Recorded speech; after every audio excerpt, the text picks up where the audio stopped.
លងចិនដារត់ខ្មាំងលោកាក្រៃណាព្រះអើយសំលួយ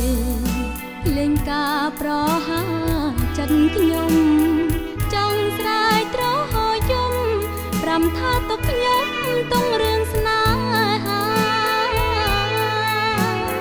ថាខ្ញុំនឹងស្រឡាញ់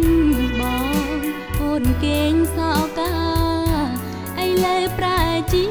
បងបំភ្លេចអង្គព្រះពីផាត់មកនាំទាំងតងសោចិនដា